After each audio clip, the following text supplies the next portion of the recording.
दोस्तों आपने देखा होगा काफ़ी लोग सोशल मीडिया पे बोलते हैं हमारे अल्गो ट्रेडिंग से आपको फिक्स्ड रिटर्न मिलेगा या ये गारंटीड प्रॉफिट स्ट्रेटजी है। लेकिन असल में ये सब सेबी के रूल्स के खिलाफ है और काफ़ी ज़्यादा डेंजरस भी है। अब सेबी ने इस इश्यू पर कदम उठाया है और ब्रोकर्स के लिए एक नया रूल और एक लास्ट चांस अनाउंस कर दिया है। सेबी ने अनरेगुलेटेड अल्गो ट्रेडिंग प्लेटफॉर्म से जुड़े ब्रोकर्स के लिए अपनी सेटलमेंट स्कीम को 16 अक्टूबर तक एक्सटेंड कर दिया है, मतलब कि बढ़ा दिया है।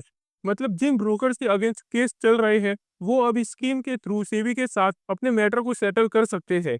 लेकिन दोस्तों जो इस स्कीम का फायदा नहीं उठाएगा उनके अगेंस्ट सेबी एक स्ट्रिक्ट एक्शन लेगा। तो आज की वीडियो के अंदर इस लेटेस्ट न्यूज़ को सिंपल लैंग्वेज में समझेंगे, जो कि हर एक इन्वेस्टर एंड ट्रेडर के लिए काफ़ी ज़्यादा इंपॉर्टेंट है जानना। और इसमें हम सब कुछ कवर करेंगे, जैसे कि ये स्कीम क्या है, ब्रोकर्स के लिए इसका क्या मतलब है और हम जैसे रिटेल इन्वेस्टर और ट्रेडर के लिए क्या इम्पैक्ट पड़ सकता है। तो चलिए बिना टाइम वेस्ट करे वीडियो को शुरू करते हैं। सबसे पहले बात कर लेते हैं कि आखिर में न्यूज़ है क्या? तो सेबी ने दोस्तों सेटलमेंट को थोड़ा डेडलाइन जो की थी उसको थोड़ा एक्सटेंड कर दिया है, मतलब कि बढ़ा दिया है। ये स्कीम पहले जो थी वो 16 सितंबर की थी, मतलब कि आज के दिन ये एक्सपायर हो जानी चाहिए थी। लेकिन अब दोस्तों सेबी का नया न्यूज़ आ चुका है सेबी की तरफ से और उन्होंने इसको एक्सटेंड कर दिया है 16 अक्टूबर तक। जी हाँ। और इसके पीछे का रीज़न सिंपल है कि बहुत सारे ब्रोकर्स इसमें पार्टिसिपेट करना तो चाहते थे, लेकिन टाइम काफ़ी ज़्यादा कम लग रहा था उनके लिए। इसीलिए सेबी ने अभी इस विंडो को थोड़ा और ज़्यादा एक्सटेंड कर दिया है। तो ये न्यूज़ है जो आपको पता होनी चाहिए सबसे पहले तो।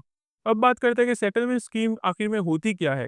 तो सिंपल वर्ड्स में अगर समझे दोस्तों, किसी ब्रोकर के अगेंस्ट केस चल रहा है, चाहे ऑफिसर के पास, सिक्योरिटीज़ ट्रिब्यूनल के पास या फिर कोर्ट में ही क्यों ना हो, तो वो सेबी के साथ एक सेटलमेंट करके मैटर को क्लोज़ कर सकते हैं।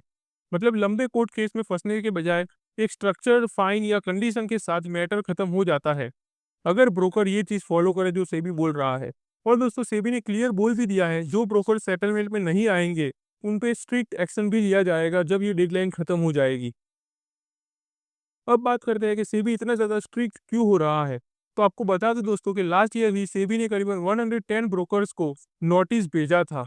ये ब्रोकर्स अनरेगुलेटेड अल्गो प्लेटफॉर्म के साथ जुड़े हुए थे, जहां लोगों को बोला जा रहा था हमारे सिस्टम यूज़ करो, गारंटेड पैसा मिलेगा आपको। अब आपको तो पता होगा कि स्टॉक मार्केट में कोई भी चीज़ गारंटीड तो होती नहीं है और ऐसे प्रोमिसेस इन्वेस्टर्स के लिए रेड फ्लैग होते हैं। और इसीलिए सेबी चाहता है कि मार्केट फेयर रहे और ट्रस्ट बना रहे मार्केट में, और इसी वजह से सेबी इतना ज़्यादा स्ट्रिक्ट हो रहा है। अब बात करते हैं सबसे ज़्यादा इम्पोर्टेंट पॉइंट की कि इन्वेस्टर्स के ऊपर क्या इम्पैक्ट पड़ने वाला है। आप सोच रहे होंगे कि मुझे क्या फ़र्क पड़ने वाला है इसमें, ये तो ब्रोकर्स के लिए है। तो दोस्तों ऐसा नहीं है, इसका इम्पैक्ट हम सबके ऊपर भी पड़ता है। जब ब्रोकर्स ऐसे ग्रे एरिया प्लेटफ़ॉर्म से जुड़े होते हैं, तो आपकी इन्वेस्टमेंट इनडायरेक्टली रिस्क में होती है। मार्केट का पूरा इकोसिस्टम एक चेन है। अगर ब्रोकर्स अनएथिकली प्रैक्टिस करते हैं, तो लॉन्ग टर्म में इन्वेस्टर कॉन्फिडेंस टूट जाता है। और अगर ट्रस्ट भी हिलता है, तो एफआईआईज़ और रिटेल दोनों कॉशियस हो जाते हैं इसको लेकर। और सेबी की ये मूव इनडायरेक्टली आपके इन्वेस्टमेंट को सेफ बनाने के लिए ही आया है, जो कि काफ़ी ज़्यादा ज़रूरी भी था। एक और चीज़ समझिए दोस्तों, आज सेबी ने डेडलाइन एक्सटेंड कर दी है। कल को जब ये सेटलमेंट कंप्लीट हो जाएगी, तो मार्केट में क्लैरिटी आ जाएगी। जितने भी ब्रोकर्स क्लीन होंगे, उनको डरने की कोई ज़रूरत नहीं होगी, और जो ग्रे ज़ोन में काम कर रहे हैं, उनको या तो साफ करना होगा सब कुछ, या फिर स्ट्रिक्ट पेनल्टी फेस करनी पड़ेगी सेबी की तरफ से। ये एक सिग्नल है दोस्तों कि रेगुलेटर मार्केट को ट्रांसपेरेंट बनाने में और टफ होते जा रहे हैं। अगर लॉन्ग टर्म के हिसाब से देखें, तो ये चीज़ इंडियन स्टॉक मार्केट के लिए काफ़ी ज़्यादा पॉजिटिव होने वाली है। तो दोस्तों सेबी की इस सेटलमेंट स्कीम का एक्सटेंशन ब्रोकर्स के लिए एक और चांस है अपने केसेस को क्लोज करने का, और इन्वेस्टर्स के लिए एक एश्योरेंस है कि रेगुलेटर मार्केट को सेफ और फेयर बनाने के लिए काफ़ी एक्टिव है। इसके ऊपर आपका क्या ओपिनियन है दोस्तों, हमें कमेंट करके ज़रूर शेयर करना। और अगर स्टॉक मार्केट में ऐसे ही अपडेटेड रहना चाहते हो लेटेस्ट एंड इंपॉर्टेंट न्यूज़ के साथ, तो चैनल को सब्सक्राइब भी करके रख लेना। तो चलिए मिलते हैं अगली वीडियो में, तब तक के लिए हैप्पी इन्वेस्टिंग।